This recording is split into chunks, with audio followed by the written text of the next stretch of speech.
पूर्णिमा के दिन चावल का एक आखा दाना जानते हो, पूरा खंडित चावल नहीं, कितना चावल, एक दाना चावल का शंकर भगवान के शिवलिंग पर समर्पित करिए। एक बेलपत्र जिसका डंडी का मुख अपनी ओर हो, जहां से चावल चढ़ाया है, उस चावल के ऊपर अपनी कामना कर कर रख दीजिए और चंद्रमौली भगवान का स्मरण करिए। कौन से भगवान? शंकर भगवान का सर्वश्रेष्ठ सुंदर नाम है चंद्रमौली। चंद्रमौली भगवान का स्मरण करिए, अपनी कामना कर कर बेलपत्र समर्पित कर कर शिव जी पर एक लोटा पानी, एक जल पात्र समर्पित करो, कलश से जल चढ़ा दीजिए, नैनों में वो जल लगाकर अपनी कामना कर कर वापिस घर को आइए। चंद्रमौली भोलेनाथ उसे पूर्ण कर ही देगा। शिव उपासना के लिए बहुत बीमार रहता है, शरीर में कष्ट रहता है, उसको भोजन नहीं भाता, भूख नहीं लगती, भूख नहीं लग रही, भोजन नहीं भा रहा, भोजन नहीं भा रहा, भोजन अच्छा नहीं लग रहा, भूख नहीं लग रही, शरीर में अन्न नहीं लग रहा, दुबला पतला होते जा रहा है, शरीर खराब होते जा रहा है, तो उससे निवेदन है, अगर बन सके तो प्रयास करना।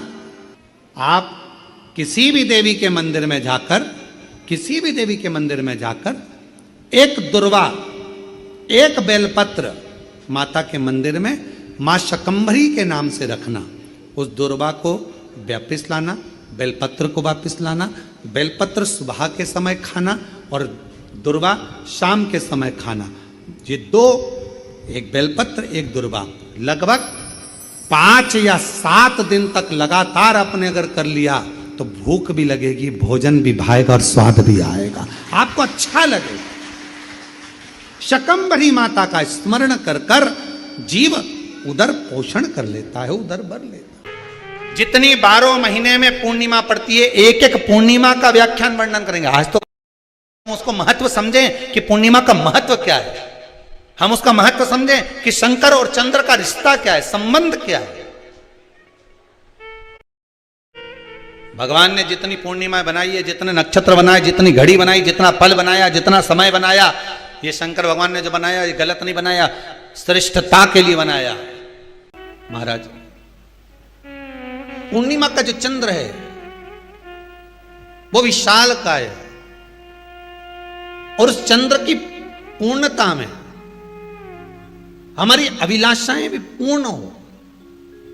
आप आस्था चैनल के माध्यम से जितने लोग कथा सुन रहे हैं, फेसबुक यूट्यूब पर जितने कथा सुन रहे हैं और कुबेरेश्वर धाम में जितने कथा सुन रहे हैं, आप में से कितने लोग हैं जो पूर्णिमा का व्रत करते हैं?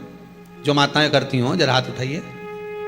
पूर्णिमा का व्रत जो करते हो ना आप लोग, रखिए हाथ। अब पूर्णिमा के व्रत में आपने कई बार किताब पढ़ी होगी पूर्णिमा की, या आपने व्रत किया होगा, या पूर्णिमा का व्रत आप धारण करे होगे, तो उसमें पूजन कौन से भगवान की होती है? पूर्णिमा के व्रत में किस भगवान की पूजन होती है? तो कहा पूर्णिमा के व्रत में केले के खंभ लगाकर पूर्णिमा का जो अध्यापन होता है, पूर्णिमा की जो पूजन होती है, उस पूजन में शंकर और पार्वती की पूजन की जाती है, शिव और नारायण की पूजन करी जाती है, शंकर और पार्वती का स्मरण किया जाता है। किसकी पूजन होती है? शिव पार्वती। शंकर और पार्वती का पूजन क्यों करा जाता है पूर्णिमा के व्रत में? क्योंकि शिव और माता पार्वती ही केवल एक ऐसे हैं जिन्होंने अपूर्ण लक्ष्मी को भी पूर्ण बना दिया था। किसको पूर्ण बनाया है? लक्ष्मी। और भगवान को एक लोटा पानी अगर शिव को समर्पित कर रहे हो, श्वेत पुष्प को रखकर शंकर जी के ऊपर सफेद फूल को चढ़ाकर अगर एक लोटा जल भी, एक पात्र जल भी शंकर को समर्पित कर रहे हो, तो ये लक्ष्मी के लिए ही तो कर रहे हो। और कौन सी लक्ष्मी? पूर्ण लक्ष्मी।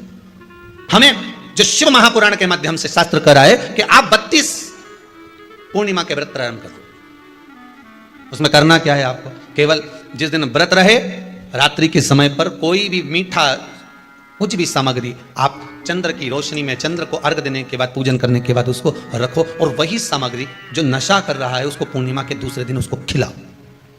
आप धीरे धीरे खिलाना चालू करेंगे, जिस नशे में वो डूबा हुआ है उस नशे से वो छूटना प्रारंभ हो जाएगा। 2 पूर्णिमा व्रत करके तो देखो, तीसरे में तुम्हें जरूरत ही नहीं, धीरे धीरे आप रुक, वो छूटना प्रारंभ हो जाएगा। पीपल का एक पत्ता, उस पत्ते पर थोड़ा सा चावल, थोड़ा सा चलो। पूर्णिमा की रात्रि को अपने हाथ में लेकर, अपने नयनों से लगाकर, शरीर पर से स्वयं उतारकर उसको दरवाजे के पास रख दीजिए। पूर्णिमा की रात्रि को पूर्ण होने पर उस चावल को दूसरे दिन सूंघ कर बहते हुए पानी में डाल दीजिए। महाराज, कितने भी रोग से ग्रसित हो गए, पीपल का एक पत्ता 52,000 ब्राह्मण की साक्षी कराता है। महाराज बहुत ध्यान देना, पीपल के वृक्ष में स्वयं नारायण का, मेरे कृष्ण का वास है। स्वयं भगवान गीता के अंतर्गत कहते हैं कि मैं पीपल का वृक्ष। जैसे पूर्णिमा का चंद्रमा बढ़ता है, पूर्णिमा का चंद्रमा जैसे पूर्ण होता है, ऐसी ही आपकी मनोकामना भी पूर्ण हो, पूर्णिमा के चंद्रमा की तरह प्रकाशित हो। बाबा आपकी मनोकामना पूर्ण करे। पूर्णिमा शिव महापुराण की कथा जो जीवन का एक सुख प्रदान करने वाली है, एक आनंद देने वाली है। बहुत बड़ा रोग हो गया, छूटने को तैयार नहीं है, बड़े बड़े इलाज करवा लिया, बहुत दिखा लिया, बहुत सब दूर इलाज करवाया, सब दूर दिखाया, पर मिटने को तैयार नहीं है, तो फिर अबीर का प्रयोग, एक चावल का दाना, एक श्वेत पुष्प और अबीर भगवान शंकर को समर्पित कर धीरे धीरे धीरे धीरे शरीर का रोग अपने आप समाप्त होना प्रारंभ। मां की ओर लेकर जाओगे उतना ये मन शुद्ध होता चले जाएगा। नया मकान बनाया किसी ने, जिनने बनाया हो जरा हाथ ऊंचा करो तो जरा। बनाया आप लोगों ने मकान? तो मकान बनाए होंगे तो वो जो मकान बनाने वाला मिस्त्री होता है ना, वो कह देता है अब तुम्हारी बिल्डिंग 3 मंजिल की हो गई, ऊपर एक मटकी टांग दो। अरे बोला सही है कि गलत है? कौन सा कलर की टांगो है? काय के लिए टांगो? कि जो बिल्डिंग को देखेगा और बिल्डिंग देखने के बाद उसकी नजर उस मटकी पे चली गई, तो मटकी से जब उसकी नजर मिल गई तो जितनी नजर इसने बिल्डिंग में लगाई वो सारी नजर उसकी मटकी पे पड़ते ही उसी में वापस प्रवेश कर गई। मतलब नजर बिल्डिंग में आई। कहां टांगी मटकी? पीछे, राइट लेफ्ट, कहां टांगी? बिल्कुल आगे। कि जो बिल्डिंग को देखेगा, जो इस मकान को देखेगा, जो इस बिल्डिंग को देखेगा, जो नए मकान को देखेगा, और उसकी दृष्टि घूमते घूमते घूमते घूमते अगर मान लो वो घूमती हुई दृष्टि उस मटकी पर चली जाती है, तो हमारी बिल्डिंग पर नजर नहीं लगेगी। नहीं तो दुनिया की लोगों की नजर तो बड़ी विचित्र होती है। कौन से कलर की टांगी? काले कलर। पुराण भी यही कहती है कि भगवान के मंदिर क्यों जाते हैं, किस लिए जाते हैं, और एक ही देवता है जिसके माथे पे मटकी बंधी रहती है। अरे बोलो तो जम के, कौन सा?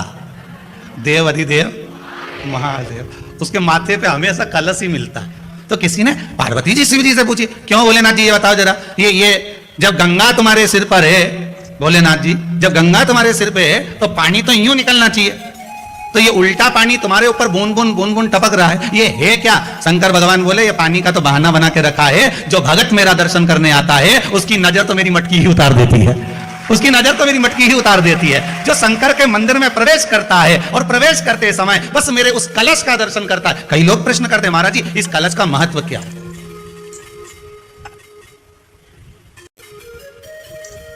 3 टेकी पिटिका रहता है, ब्रह्मा विष्णु महेश, उसके ऊपर कलश, उसमें एक छेद, उसमें से एक एक बूंद पानी नीचे गिरे, अर्थात ब्रह्मा विष्णु महेश एक एक बूंद पानी गिर रहा है, मतलब ये तीनों एक है। पुराण के अंतर्गत स्कंद पुराण में लिखा गया, स्कंद पुराण में वर्णन किया है श्री वेदव्यास जी महाराज ने, कहा ये पूर्णिमा का व्रत इसलिए किया जाता है कि व्यक्ति का जब मन गलत भ्रम में जाने लगता है, मन जब गलत जगह पर जाने लगता है, तो ये मन को गलत जगह पर ले जाने वाला कौन होता है? तो कहा ये चंद्र होता है। व्यक्ति की राशि के अंतर्गत, व्यक्ति की पत्रिका के अंतर्गत, व्यक्ति की ग्रह दशा के अंतर्गत जब चंद्र बेकार चलता है तो व्यक्ति अच्छा करते करते भी बेकार करने लग जाता है। 1 महीने की पूर्णिमा को जिसके घर में दूध की सामग्री बनती हो, दूध की सामग्री तैयार होती हो, खीर प्रसाद तैयार होता हो, उसके घर में कभी क्लेश नहीं हो सकता। अब भगवान विष्णु में कितनी विनम्रता थी वो देख लीजिए। शंकर भगवान के गणों से भगवान विष्णु हार गए और दक्ष प्रजापति कह रहे हैं तुम्हें थोड़ी बुद्धि विवेक आना चाहिए, नारायण सोचो, तुम शंकर से नहीं उनके गणों से हार गए। आग लगाने वाले ढेर मिलेंगे, कहाँ चक्कर में पड़े हो, क्यों झुक रहे हो उसके आगे, चलो और काम पड़ा है दूसरी जगह करेंगे, दूसरी जगह ये कर लेंगे, और अपने को कह रहा है ये नहीं तो दूसरा सही, दूसरा नहीं तो तीसरा सही। दुनिया के लोग आग लगाएंगे, तुम्हें भटकाएंगे, मार्ग से विभाजित करेंगे, पर बुद्धि तुम्हें चाहिए, भगवान विष्णु जैसी विनम्रता तुम्हें चाहिए। भगवान विष्णु ने कहा नहीं, आप कह रहे हो कि गणों से हार गया, उसके हारने का कोई कारण होगा, मैं क्यों हारा हूं उसका कोई कारण होगा। भगवान विष्णु उसी समय पर हारते से ही शंकर भगवान के पास पहुंच गए। भोलेनाथ जी मुझे यह बताओ कि मैं आपके गणों से क्यों हारा, तुम्हारे गणों से हारने का कारण क्या था। शंकर भगवान ने कहा एक कारण है नारायण, एक कारण। दधीची ऋषि और राजा छुब इन दोनों की मित्रता थी, दोनों बहुत मित्र थे, दोनों में बहुत प्रेम था, एक क्षण के लिए नहीं रह पाते थे, दोनों इतने प्रेमी मित्र थे। फिर एक दिन राजा छुब और दधीची ऋषि में बात बात में झगड़ा हो गया। जहां प्रेम होता है वहां झगड़ा होता ही होता है, जहां प्रेम होगा वहां झगड़ा होगा, दोनों में झगड़ा हो गया। फिर झगड़ा हुआ तो बीच में राजा छुब ने भगवान विष्णु को बुला लिया समझौता कराने के लिए। दो मित्रों में जब झगड़ा हो, लड़ाई हो, आपस में पति पत्नी का झगड़ा हो रहा हो, तो निवेदन है मायके वाले ससुराल वाले सावधान इंडिया, बिल्कुल ध्यान रखना। पति पत्नी में झगड़ा हो तो दूसरा कभी बीच में मत कूदो, क्योंकि ये दोनों कब एक हो जाएंगे और तुम्हारा बुराई का ठीकरा माथे पे आ जाएगा। इनके बीच में बोलना ही नहीं, झगड़ लो, ये झगड़ेंगे लड़ेंगे फिर एक हो जाएंगे, इनसे नहीं बोल।